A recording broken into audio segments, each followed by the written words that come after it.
ఈరోజు మనం మాట్లాడుకునే టాపిక్ సయనేసు రంభ. భార్య రంభలాగా ఎందుకు ఉండలేకపోతోంది, అందువల్ల భర్తలు తప్పుదోవ పడుతున్నారా అనే విషయం మీద మాట్లాడుకోబోతున్నాం.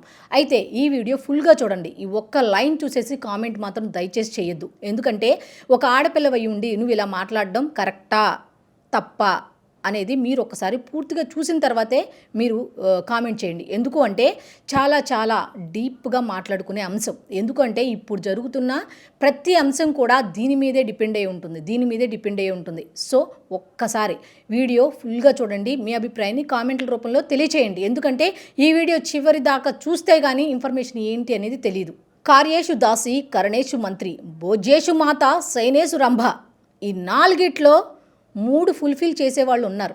కానీ ఈ 4వది మాత్రం కరెక్ట్గా చేసేవాళ్ళు లేరు. కరెక్ట్గా చేసేవాళ్ళు అంటే దాన్ని ఫాలో అయ్యేవాళ్ళు ఎవరు లేరు అని చాలామంది చెప్పుకుంటున్న మాట. ఒక భర్త ఒక భార్యని చంపేస్తున్నాడు. దేనికి? పరాయి స్త్రీల మోజులో పడి. భర్త పరాయి స్త్రీల మోజులో పడ్డాడు అంటే అర్థం ఏంటి? ఒకసారి ఆలోచించుకోండి. ప్రతి ఆడపిల్ల కూడా చిన్న మనస్పర్ధలు వస్తే ఎవరికి వాళ్ళు సపరేట్గా అవుదాం, వెళ్ళిపోదాం, విడిపోదాం అనే ఉంటున్నారు. కానీ ఆ ఫాల్ట్ ఎక్కడి నుంచి వచ్చింది? అసలు నా భర్త నన్ను చూడకుండా, నన్ను పట్టించుకోకుండా పక్కదారిలోకి, పక్క స్త్రీ వైపు ఎందుకు చూస్తున్నాడు, ఎందుకు అటువైపు వెళ్తున్నాడు అనేది ప్రతి స్త్రీ ఎందుకు ఆలోచించుకోవట్లా? మెయిన్ రీజన్ ఇదే. అయితే ఇక్కడ ఒక చిన్న కంపారిజన్ తీసుకుందాం. మన అమ్మమ్మలు తాతయ్యల దగ్గర నుంచి మన అమ్మలు నాన్నల విషయం మనం చూసే ఉంటాం కదా. ఒకసారి వాళ్ళు ఎలా ఉండేవాళ్ళు? తాతయ్య గారి ఇంట్లో ఉన్నంతసేపు అమ్మమ్మ గారు ఎక్కడుండేవాళ్ళు? అయితే వంటగదిలో, లేకపోతే తాతయ్య గారి చుట్టూ తిరుగుతూ తాతయ్య గారికి ఏమేమి కావాలో చూసుకుంటూ తిరిగేవాళ్ళు. ఆ నెక్స్ట్ కొంచెం రండి, ఎక్కడికి? అమ్మ దగ్గరికి, నాన్న దగ్గరికి రండి. ఏం చేసేవాళ్ళు మన అమ్మగారు? నాన్నగారికి ఏం కావాలో, మీకు క్యారేజెస్, మీకేమేం కావాలి ఏంటి అన్నీ చూసిన తర్వాత అమ్మ ఎక్కడుండేది? నాన్నగారి చుట్టూ ఉండేది. ఇప్పుడు మీరు ఎక్కడ ఉంటున్నారు? మీ భర్తల చుట్టూ ఉంటున్నారా, లేకపోతే మీ మొబైల్స్ చుట్టూ ఉంటున్నారా? ఒకసారి ఆలోచించండి. నెక్స్ట్ ఇంకొక విషయం ఏంటంటే, ఇదివరకు తాతగారు కానీ లేకపోతే అత్తయ్య గారు కానీ ఇటువంటి వరుసలు ఉన్నవాళ్ళు ఏం చేస్తారు? వాళ్ళ ఇంట్లో ఉంటే వాళ్ళ హస్బెండ్స్ ఎవరైనా బయటికి వెళ్ళి, అంటే ఉద్యోగానికో లేకపోతే పొలం పనుకో వెళ్ళి ఇంటికి వచ్చేటప్పుడు ఏం చేస్తారు? ఎంతో ఆశగా ఎదురు చూసేవాళ్ళు. అలా మనం చూస్తున్నామా? మన భర్త కోసం మనం అలా ఆశగా చూస్తున్నామా? ఒకసారి కంపారిజన్ చేసుకోండి. నెక్స్ట్, ఆ మనిషి ఎప్పుడొస్తారా అని స్వాగతం పలకటానికి చూసేవాళ్ళు. మనం ఎలా చూస్తున్నాం? ఎక్కడికి పోతాడు? సాయంత్రం దాకైనా ఇక్కడికి రావాల్సిందేగా, తాళి కట్టినందుకు రావాల్సిందేగా, ఎప్పటికైనా రావాల్సిందేగా, ఇలా చూస్తున్నారు నేటి ఆడవాళ్ళు. ఒకసారి ఆలోచించండి. నేను చెప్పేది కనుక తప్పు అంటే అమ్మ నువ్వు చెప్పింది తప్పు అని చెప్పండి. నెక్స్ట్ ఇంకో విషయం ఏంటంటే, ఎంత ఆశగా చూస్తారు అంటే, వచ్చిన భర్తకి అందంగా కనపడాలి అన్న ఉద్దేశంతో ఆయన వచ్చేలోపు చక్కగా వాళ్ళకు ఉన్నంతలోనే ముస్తాబై రెడీ అయి కొత్త పెళ్లి కూతురులా చక్కగా చిరునవ్వులు చిందిస్తూ ఉంటారు. మనం ఎలా ఉంటున్నాం? ఒకసారి ఆలోచించండి. మనం చేతిలో మొబైల్ పట్టుకొని ఆయన వచ్చే వరకు రీల్స్ చూస్తూ ఉంటాం. లేదా పిల్లలు ఉన్నారనుకోండి, పిల్లల దగ్గర ఉంటాం. అంటే పిల్లల్ని చూడటం తప్పని కాదు నా ఉద్దేశం. ఒకసారి ఆలోచించండి. భర్త కోసం మనం చాలా చేయాల్సినవి ఉన్నాయి.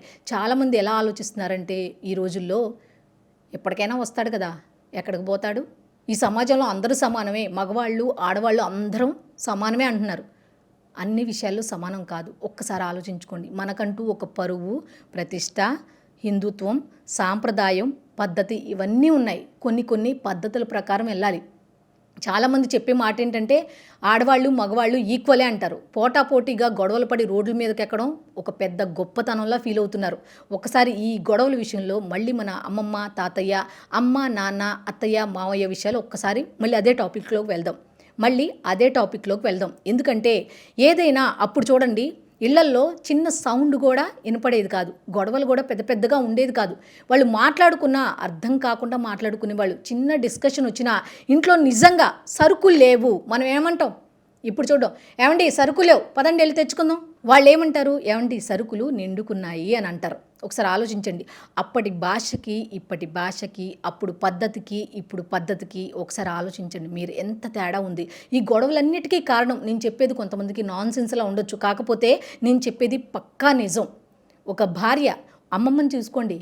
మన అమ్మమ్మ తాతయ్య గారు ఇంటికి వచ్చేటప్పుడు ఏం చేసేది? ఒక వాటర్ గ్లాస్ పెట్టుకొని, చెంబు పెట్టుకొని, ప్లేట్ పట్టుకొని రెడీగా ఉండేది. ఆయనకి వాటర్ ఇవ్వాలి, రాగానే ఆయన కాళ్ళు కడుక్కోవడానికి నీళ్ళు ఇవ్వాలి అని పట్టుకొని రెడీగా ఉండేవాళ్ళు. మనం ఏం చేస్తున్నాం? ఒకసారి ఆలోచించండి. మొబైల్ ఫోనే పట్టుకుంటున్నాం. లేకపోతే ఫ్రెండ్స్తో మాట్లాడుతున్నాం, లేకపోతే కొత్తగా చాటింగ్ చేస్తున్నాం ఫ్రెండ్స్తో, అమ్మోళ్ళతో, నాన్నోళ్ళతో చేస్తున్నాం. ముందు ఎవరికి ఇవ్వాల్సిన ప్రయారిటీ వాళ్ళకి ఇవ్వాలి. అందరికన్నా ముఖ్యం ఏంటంటే మన భర్తే మనకి ముఖ్యం. ఇప్పుడు ఉదాహరణకు ఒకటి చెప్తా. ప్రతి సందుకు కర్రీస్ పాయింట్స్ పెరిగిపోయినాయి. ఎందుకు పెరిగిపోయినాయి ఒకసారి ఆలోచించండి. మనం కనుక కొనకపోతే, నేను ఎవరిని ఉద్దేశించి ఇది మాట్లాడట్లా, మనం కనుక కొనకపోతే కర్రీస్ పాయింట్స్ ఉంటాయా? ఎందుకు కర్రీస్ పాయింట్స్ ఉంటున్నాయి ఎక్కువ శాతం అంటే, ఇలా వండుకునే వాళ్ళు తక్కువైపోయారు. ఎవరికి వాళ్ళు ప్రిపేర్ చేసుకోవడానికి ఇష్టపడట్లేదు. సొంతంగా బయటికి వెళ్ళి తెచ్చుకుంటే సరిపోతుంది కదా. అది ఎవరు తెచ్చుకుంటారు అంటే, భార్య ఇంట్లో ఉన్న వాళ్ళు తెచ్చుకోరు. ఏ హాస్టల్ పిల్లలో, లేకపోతే ఊరు వచ్చిన వాళ్ళు, సంథింగ్ వాళ్ళ అవసరాలను బట్టి, వాళ్ళ పనులు బట్టి వాళ్ళు మాత్రమే హోటల్స్కి వెళ్ళి, లేకపోతే ఇలా కర్రీస్ పాయింట్కి వెళ్ళి వాళ్ళకి ఏం కావాలో తెచ్చుకుంటారు. కానీ గుర్తుపెట్టుకోండి, ఇదివరకు మన అమ్మమ్మల కాలంలో ఏమయ్యేది? బయటికి వెళ్ళేవాళ్ళ? అప్పుడు కర్రీస్ పాయింట్స్ ఉండేయా? మన అమ్మల కాలం కూడా చూసుకోండి, కర్రీస్ పాయింట్ ఉండేయా? ఎవరైనా చుట్టాలు వస్తే బయటికి ఎక్కడికి వెళ్ళేవాళ్ళం? ఉన్నంతలోనే వండి పెట్టేవాళ్ళం. కానీ ఇప్పుడు బయట హోటల్స్కి తీసుకెళ్తున్నాం. కమ్యూనికేషన్ అంతా ఏమైపోయింది? ముఖ్యంగా భర్త విషయమే ఎందుకు చెప్తున్నానంటే, మనం మన భర్తని ఎలా చూసుకోవాలంటే ఒక పసిపిల్లాడి కింద చూసుకోవాలి. ఎందుకు అంటే, అన్నిట్లో సమానమే అన్నారు కదా అని నువ్వెంత నేనెంత అని గొడవలు పడుతూ ఒకరికొకరం పోటీ పట్టం కన్నా, ఆయనకు కోపం వచ్చినప్పుడు మనం తగ్గాలి, మనకి కోపం వచ్చినప్పుడు ఆయన తగ్గేలా మనం చేసుకోవాలి. ఆయన తగ్గాలని రూల్ కాదు. నేను ఇన్నిసార్లు అరిచా, 10 సార్లు అరిచా, నా భార్య 10 సార్లు కూడా సమాధానం చెప్పలేదు, కామ్గా ఉంది. సో తను అరిచినప్పుడు మనం కూడా కామ్గా ఉండాలి కదా అనేది అతనిలో కల్పించుకోవాలి. భార్యగా ఇదే చేసేవాళ్ళు మన అమ్మమ్మ, మన అమ్మ ఇదే చేసేవాళ్ళు. కావాలంటే ఒక్కసారి మీరు అప్పటి రోజులు గుర్తు చేసుకోండి, ఒక్కసారి అప్పటి రోజులకి వెళ్ళండి. నిజంగా నేను చెప్పేది అబద్ధమైతే, ఒకవేళ అమ్మమ్మ కానీ లేకపోతే అమ్మోళ్ళని కానీ ఒకవేళ మీరు చూడకపోతే ఒక్కసారి అడగండి, వాళ్ళు ఇదే చెప్పేవాళ్ళు. వాళ్ళ అమ్మమ్మ వాళ్ళు ఇట్లాగా వాళ్ళ తరాలు, వాళ్ళ వెనక తరాలు వాళ్ళ ఏమన్నా ఉంటే ఎక్స్పీరియన్స్లు మీరు అడిగి తెలుసుకోండి. నిజంగానే ఏ ఇంట్లో ఇంత పెద్ద పెద్ద డిస్కషన్లు ఉండవు. మన ఇంట్లో ఉండేది ఇద్దరమైనా చిన్న చిన్న విషయానికి చిటికి పోట్లాడుకుంటూ ఉంటాం, గట్టిగా అరుస్తూ ఉంటాం. కానీ అప్పుడు పెద్ద పెద్ద కుటుంబాలు అయినా అరుపులు గోళ్ళు ఉండే కాదు, ఎవరి పనుల్లో వాళ్ళు ఉండేవాళ్ళు. భర్త అరిస్తే భార్య కాముగా ఉండేది, భార్య అరిస్తే భార్య అరిచేదే కాదు ఒక రకంగా, అంటే అక్కడ తక్కువ అని కాదు, భర్త మనసును ఎరిగి ముందుకు వెళ్తూ ఉండేది. మరి ఇప్పుడు నువ్వు ఒకసారి అరిస్తే 10 సార్లు అరుస్తున్నారు. అసలు గొడవలకి కారణమే అది. ఒక భర్త, గుర్తుపెట్టుకోండి, ఒక భర్త పరాయి స్త్రీ వెనక పడుతున్నాడు అంటే ఫాల్ట్ ఎవరిది ఒకసారి ఆలోచించుకోండి. నిజంగా ఇప్పుడేంటి, పరాయి స్త్రీ వెనక పడితే దేని వెనకాలో పడ్డాడు కదా అని వదిలేస్తున్నారు. ఇదివరకు రోజుల్లో నిజంగా అలా చెడుదారిలో పడితే ఆ భర్తని, ఏమండి నేనేం తక్కువ చేశాను మీకు, ఏ విషయంలో తక్కువగా ఉన్నా నాకు ఏంటో క్లారిటీ ఇవ్వండి అని అంత డైరెక్ట్గా అడగపోయినా వాళ్ళు ఏడుస్తూనో, వాళ్ళు ఏదో ఒక రకంగా మాట పంచుకుంటూనో, నాకు తెలిసి ఆ టైంలో ఎక్కువ ఉండేవి కాదు. ఒకవేళ అరాకొరా ఉన్నా కూడా ఇలా మాటల ద్వారా మాట్లాడుకునేవాళ్ళు. తప్పు చేస్తే సరిదిద్దుకునేవాళ్ళు, అంతేగాని 10 మందిలో పంచాయతీ పెట్టుకునేవాళ్ళు కాదు. ఇప్పుడు చూడండి, ఒక భర్త తప్పు చేస్తున్నాడంటే కారణం భార్యే. ఎక్కడ చూడండి భార్యే అని చెప్తున్నారు, కానీ భార్య అని చెప్పడంలో అక్కడ ఉద్దేశం ఏంటంటే భార్య తప్పు చేస్తుంది అని కాదు.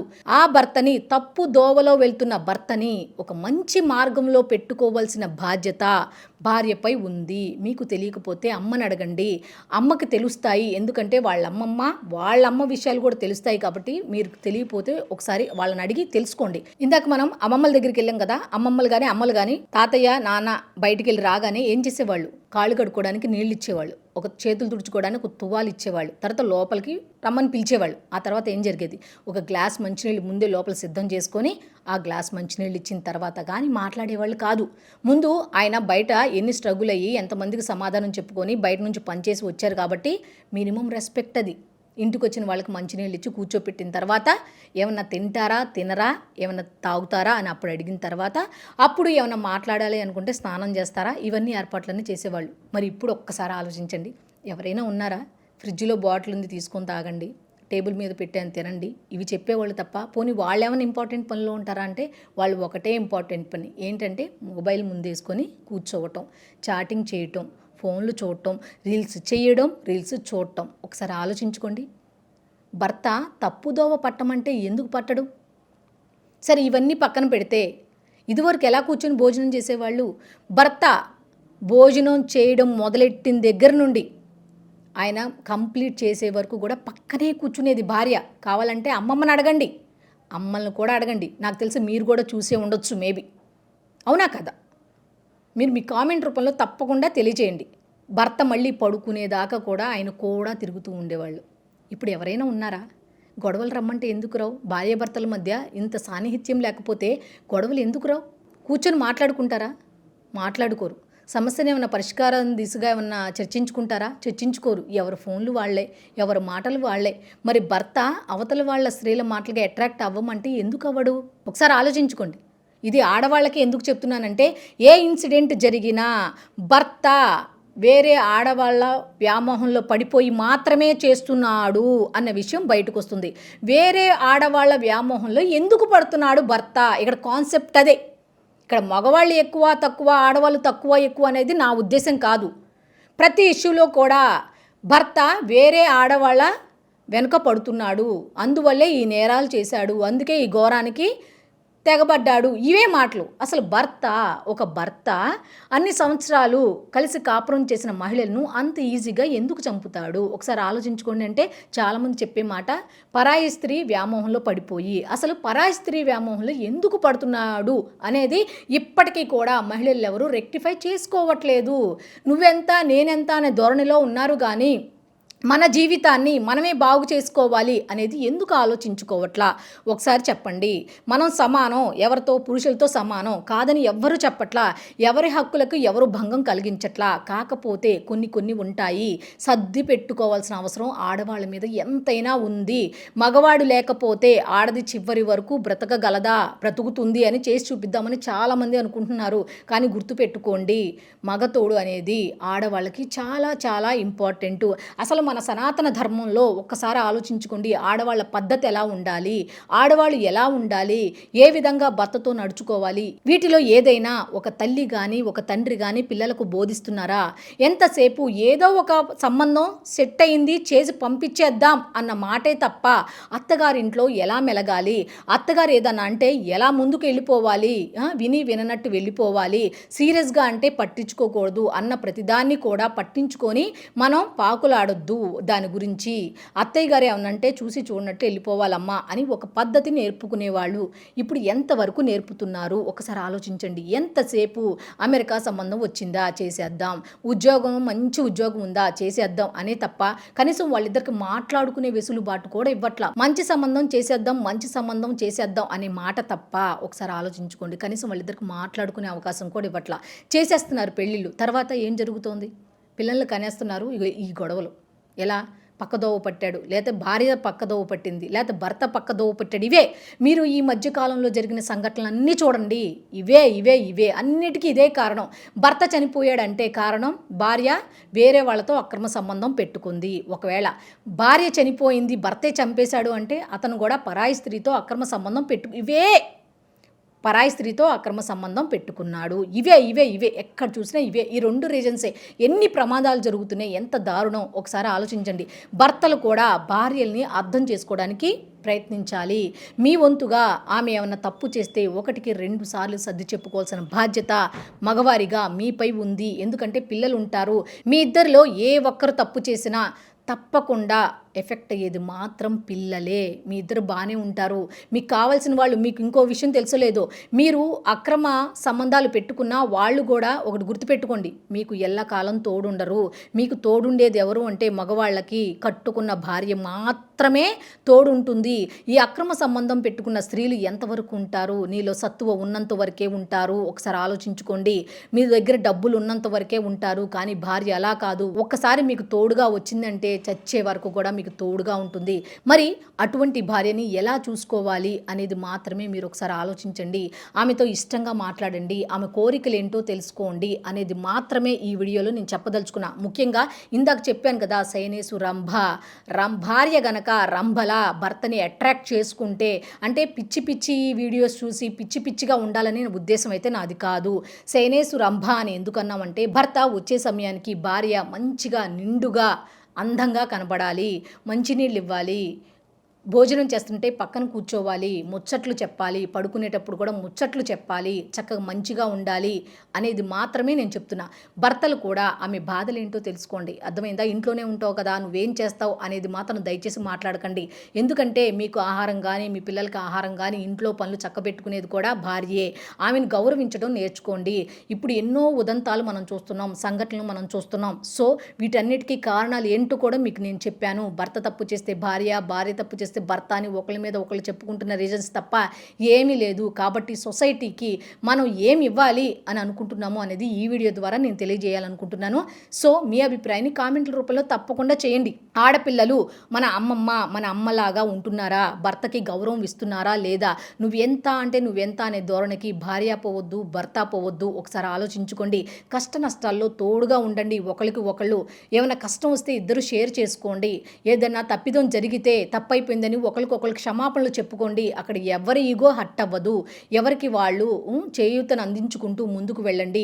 పిల్లలకి మీరు ఆదర్శమూర్తులుగా నిలవాల్సిన అవసరం ఎంతైనా ఉంది. కాబట్టి ఆడవాళ్ళు తప్పు చేస్తే కారణం మగవాళ్ళు. కాబట్టి మగవాళ్ళు సరిదిద్దుకోవాల్సిన అవసరం ఉంది. మగవాళ్ళు తప్పు చేస్తే సరిదిద్దుకోవాల్సిన అవసరం భార్యల మీద ఉంది. ఎందుకంటే ఎవరు తప్పు చేసినా ఎవరో ఒకళ్ళు కారణం మాత్రం కాకుండా పోరు. కాబట్టి ఆ తప్పు అనేది ఎక్కడ జరిగిందో మాత్రమే మీరు ఐడెంటిఫై చేసి అది రిపీట్ అవ్వకుండా చూసుకోవాలి తప్ప అందరిలో పెట్టి, నలుగురిలో పెట్టి దాన్ని సాగదీసి తెగేదాకా కూడా తాడు ఎప్పుడూ లాక్కోవద్దు. ఎందుకంటే ఈ జరుగుతున్న దుర్ఘటనలకి ప్రతి దానికి కారణం ఏంటంటే అదే.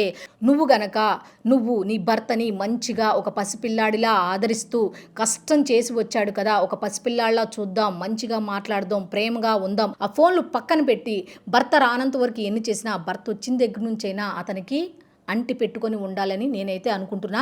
సో నేను చెప్పింది కనుక రాంగ్ అయితే ముఖ్యంగా ఈ సైనేసు రంభ అన్న భర్తకి ఏ విధంగా కావాలో ఆ విధంగా ఉండండి. ఆ పదమే నేను పదే ఎందుకు చెప్తున్నాను అంటే ఒక భర్త సేద తీరేది ఎక్కడా అనేది మీ అందరికీ తెలిసిందే. కాబట్టి ఆ భర్తని చెడుదారుల వైపు వెళ్లకుండా వాళ్ళని మీ వైపు తిప్పుకోవాల్సిన బాధ్యత అంతా కట్టుకున్న ఆడవాళ్ళ మీదే ఉంటుంది. అట్లాగే భర్తలు కూడా భార్యలు పక్కదోవ పట్టకుండా ఉండాలంటే వాళ్ళని అర్థం చేసుకుని ముందుకు వెళ్ళాల్సిన అవసరం ఎంతైనా ఉంది. మన అమ్మమ్మల్ని ఒక్కసారి ఆ జీవితంలోకి వెళ్ళండి. ఒకసారి అప్పుడు ఏమేమి జరిగాయి, వాళ్ళని ఏ విధంగా గౌరవించేవాళ్ళు, ఏ విధంగా చూసుకునేవాళ్ళు అనేది మన సంస్కృతి సాంప్రదాయాలకు సంబంధించి ఒకసారి ఆలోచించుకొని ముందడుగు వేయండి. ఇదే ఈ వీడియోలో నేను చెప్పదలుచుకుంది.